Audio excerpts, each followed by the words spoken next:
이 영상은 유튜브가 제공하는 하이라이트 기능을 활용하여 예전에 방송되었던 영상들 중 알고리즘에 의해 묻혀 있거나 다시 볼만한 가치가 있는 영상들을 발굴하여 재편집한 것입니다. 제목에 재편집본으로 표시되어 있으니 시청에 참고하시기 바랍니다. 한국 항공우주산업 카이 수송기 시장 진출을 모색하다. 만용일까 아니면 새로운 시장 개척의 성공일까? 한국 항공우주산업 카이가 수송기 시장 진출을 염두에 두고 있다는 미국의 국방 전문지 디펜스 뉴스의 기사를 접하고 관련 자료도 찾을 겸 인터넷을 검색해봤습니다. 밀리터리 관련 해외 기사를 먼저 찾아보는 제 입장에서는 같은 주제에 대한 국내 기사를 뒤늦게 접하는 경우가 오히려 더 많은데요. 그러다 보니 아무래도 소식 전달의 속도라는 측면에서는 다른 매체들보다 늦는 경우가 많습니다. 다만 그만큼 깊숙하고 다양한 시각들을 전달해 드리려 노력하고 있습니다. 인터넷을 통해 찾아본 한국 항공우주산업 카이가 수송기 시장에 뛰어들지도 모른다는 소식에 대한 국내 밀리터리 매니아들의 의견을 나름 정리해봤습니다. 부정적 의견 첫 번째, 전투기, 헬리콥터에 이어 수송기까지 카이가 독점하게 되면 덩치가 지나치게 비대해진다. 카이가 여론을 등에 업고 자주국방, 일자리 창출을 내세우면서 대규모 국비 사업을 줄줄이 벌이면 카이라는 비대해진 조직의 존속은 결국 국민의 혈세로 감당해야 할 것이고 수리온, 수송기 사업은 그 한 예가 될 것이다. 카이는 해외 방산업체와 경쟁시켜 비대해지지 않도록 적절한 규모를 유지하는 것이 좋다. 그에 대한 반론. 그렇다면 국내 기업들 중 전투기, 헬리콥터를 만들 수 있는 대한기업이 현실적으로 존재하는가? 일본의 미쓰비시, 미국의 보잉, 유럽의 에어버스 등 해외 방산업체들도 전략적 필요에 따라 덩치를 키우기도 다시 부분적으로 나누기도 하는 일이 다반사다. 그만큼 방위산업은 특수한 성격을 지니고 있다. 카이의 수송기 사업 진출 타당성은 사업성을 기준으로 따져야 하는 것이지 카이의 비대화를 초래하느냐 아니냐라는 기준으로 판단해서는 안 될 일이다. 부정적 의견 두 번째, 카이는 향후 30년 동안 국내 수송기 수요가 100여 대에 달할 것이라고 예측했지만 국내에 그만한 수송기 수요가 있을 수가 없다. 게다가 카이는 해외 수출까지 이야기하고 있지만 기술 검증도 되지 않은 카이의 수송기를 수입할 나라가 과연 있을까? 이건 미친 짓이다. 그에 대한 반론. 카이의 마스터 플랜은 비단 수송기뿐만 아니라 수송기를 기반으로 개발되는 한국형 원격 지원 전자전기 KSOJ, 해상 초계기 등을 위한 기본 플랫폼을 개발하는 것이다. 신속 기동군으로의 변신을 강조하는 오늘날 대한민국 군사교리에 의하면 다양한 이유로 수송기의 수요는 더 늘어날 것이고 현재 공군용 수송기만 약 40여 대, 수송기를 기반으로 개발될 수 있는 공군 및 해군용 정찰기들이 40여 대 정도 운용되고 있다는 사실을 생각해 본다면 카이가 국내 수요로 100여 대 정도를 생각하고 있는 것도 어느 정도 이해할 수 있는 부분이다. 부정적 의견 세 번째, 일본과 중국도 수송기 개발에 10년 이상이라는 시간을 투자했을 정도인데 현재 카이는 7년이라는 시간 안에 개발해내겠다는 무리한 계획을 세우고 있다. 3조라는 거금을 들여 개발하면서 무리한 일정으로 조악한 품질의 수송기를 만들어내기보다는 차라리 그 돈으로 해외에서 수입하는 것이 낫다. 그에 대한 반론. 아직 카이가 생산하겠다는 수송기의 종류도 확정되지 않은 상황이며 수송기 개발 기술은 전투기 개발 기술에 비한다면 기술적 난이도가 낮은 편에 속한다. 뿐만 아니라 수송기 시장은 유지 및 관리 측면에서 높은 수익성이 보장되는 시장이다. 이는 반대로 말하면 해외 도입의 경우 도입비보다 오히려 유지 및 관리비로 더 많은 돈이 지출된다는 뜻이다. 목표 개발 시한은 7년이지만 상황의 변동에 따라 목표 일정이 유동성 있게 조정되는 것은 무기 개발사에서 허다하게 볼 수 있는 일이다. 2020년 11월 14일 미국의 국방 전문지 디펜스 뉴스에 게재된 관련 기사를 번역해보고 제 생각을 간단하게 말씀드린 후 영상을 마무리할 생각입니다. 미국 언론은 어떤 시각으로 보고 있는지 한번 같이 살펴봐 주시기 바랍니다.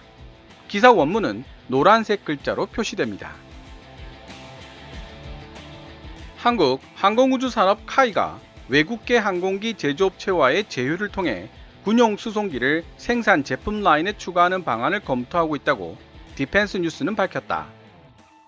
군용 수송기 시장은 지금까지 대한민국 기업들 중 그 누구도 시도해 본 적이 없는 새로운 개척 사업 분야가 될 것이라고 익명을 요구한 한 카이 관계자가 말했다. 이 소식통은 동시에 군용 수송기 시장은 한국 항공우주산업 카이에게 있어 미개척 분야이기 때문에 해외 현지화 가능성이 매우 높다고도 말했다. 수송기를 제작 및 생산하는 데 필요한 기술적 난이도는 전투기에 비한다면 낮은 편이지만 수송기를 유지 관리하는 데 필수적인 정비 및 수리 시장은 여전히 수익성이 높다는 특징이 있다. 1999년에 설립된 한국항공우주산업 카이는 고등훈련기, 헬리콥터, 전투기와 인공위성 등 항공우주 분야에서 대한민국 고유의 제품들을 성공적으로 개발해왔다. 암호명 KFX로 불리는 대한민국 고유 전투기 역시 2021년 상반기에 시제기를 공개한다는 목표 아래 개발이 한창 진행 중이다. 국내 수송기 시장을 내부적으로 분석해본 카이는 현재 대한민국 군에서 운용하고 있는 수송기의 수명을 감안해 볼 때 향후 30년간 약 100대 정도의 수송기에 대한 추가 수요가 있을 것으로 결론지었다고 카이 소식통은 디펜스 뉴스에게 말했다. 이에 더해서 카이는 병력을 공중 수송하는 공수용 수송기 100여 대를 해외로 판매할 수 있는 가능성도 있을 것으로 본다고 이 소식통은 설명했다. 오늘날 나날이 증가하고 있는 비군사적 위협, 예를 들어 국가적 재난상황이라든지 전염병에 창궐해서 자국민을 보호하고 기타 인도적 지원 요청 등에 대처하기 위해서는 군용 수송기에 대한 정부 수요는 앞으로도 커질 가능성이 높습니다. 라고 이 관계자는 덧붙였다. 대한민국 군 당국은 해외 기업에 의해 제작된 수송기 60여 대를 운용하고 있다. 대한민국 공군은 C-130과 CN-235를 주로 공수작전을 위해 운용하고 있고 대한민국 해군은 해상 초계 임무를 위해 P-3C 오라이언과 P-8A 포세이돈을 운용하고 있다. 대한민국 해군이 운용 중인 P-3C 기체들 중 가장 오래된 것은 도입 이후 이미 25년이라는 시간이 흘렀다. 전시작전 통제권을 미군으로부터 돌려받으려는 노력에 발맞춰 대한민국 군 당국은 독자적인 첩보, 정찰, 감시 임무 수행 능력을 실현시킬 수 있도록 지금보다 더 많은 공중자산 획득을 원하고 있다. 한국 항공우주산업 카이는 약 27억 달러, 한화 약 3조 원을 투자해 7년 안에 자체 수송기를 만들 수 있을 것으로 기대하고 있다고 소식통은 전했다. 일단 군용 버전의 수송기 개발이 끝나고 나면 그 수송기를 다시 100석 정도의 자석을 수용할 수 있는 민간 상업용 비행기로 개조할 수 있을 것으로 카이는 예상하고 있다. 이 목적을 성사시키기 위해 한국항공우주산업 카이는 해외 기업과의 국제적인 협력관계 수립에 공을 들이고 있다. 특히 유럽 기업인 에어버스 디펜스 앤 스페이스, 우크라이나의 안토노프, 그리고 브라질의 엠브라에르 등이 물망에 오르고 있다고 카이 내부 소식통은 전했다. 지금까지 2020년 11월 14일 미국의 국방전문지 디펜스 뉴스에 게재된 한국항공우주산업 카이의 수송기 사업 진출 모색에 대한 기사를 번역해 보았습니다. 여러분은 디펜스 뉴스의 보도 태도가 어떤 방향이라고 느끼셨나요? 디펜스 뉴스는 전시작전권을 환수하려는 노력의 일환으로 독자적인 첩보, 정찰, 감시 임무 수행 능력을 가지기 위해 대한민국은 더 많은 수의 공중자산 획득을 필요로 할 것이라는 사실을 지적하고 있습니다. 동시에 수송기를 개발하는 데 있어 필요한 기술은 전투기 개발의 기술에 비하면 상대적으로 그 난이도가 낮다는 점도 함께 지적하고 있습니다. 수송기 플랫폼으로 개발되는 해상 초계기의 수명마저 얼마 남지 않았다는 사실도 환기시키고 있죠. 이야기를 다시 되돌려서 한국항공우주산업 카이의 시점으로 이번 수송기 시장 진출에 대한 이야기를 분석해보자면 KF-X 120대가 전량 전력화되고 난 이후의 시장 상황을 고려해보지 않을 수가 없습니다. 물론 FA-50과 KF-X의 해외 수출을 지속적으로 추진하겠지만 정부와의 계약만큼 안정적인 수입을 보장해주지는 못하겠죠. 즉 KFX 120대와 인도네시아 IFX 수출분 생산 이후에 안정적인 먹거리 확보가 카이 입장에서는 절실하다는 뜻입니다. 그래서 전시작전권 환수와 더불어 앞으로 수요가 더 많이 생기게 될 정찰기, 초계기, 그리고 전자전기 등의 베이스가 될 수 있는 수송기 플랫폼 생산을 염두에 두게 되었으리라는 사실을 어렵지 않게 유추할 수 있습니다. 유지 정비로도 오랫동안 안정적인 일감을 확보할 수 있는 데다 플랫폼만 있으면 다양한 파생형을 만드는 것은 그리 어렵지 않으니까요. 한 가지 흥미로운 점은 이런 방향으로 생각해 본다면 카이가 생각하고 있는 수송기 개발 방향을 어느 정도 예측해 볼 수 있다는 사실입니다. 현재 대한민국 공군이 사용하고 있는 수송기는 미국 록히드 마틴이 만든 C130J입니다. 프로펠러 엔진을 사용하는 터보프롭 수송기 C130은 1954년 첫 비행을 시작한 이후 70년이 지난 지금까지도 신규 모델이 제작되고 있을 정도로 세계적인 베스트셀러죠. 대한민국 공군은 시속 800km 이상의 속도로 고속 순항이 가능한 터보팬 엔진이 달린 수송기가 필요하다는 의견을 늘 피력해 왔습니다. 터보프롭기인 C130J의 경우 최고 속도는 시속 671km 정도지만 터보팬 엔진을 장착한 브라질 엠브라에르의 KC390은 최고 속도를 시속 850km 정도까지 낼 수 있습니다.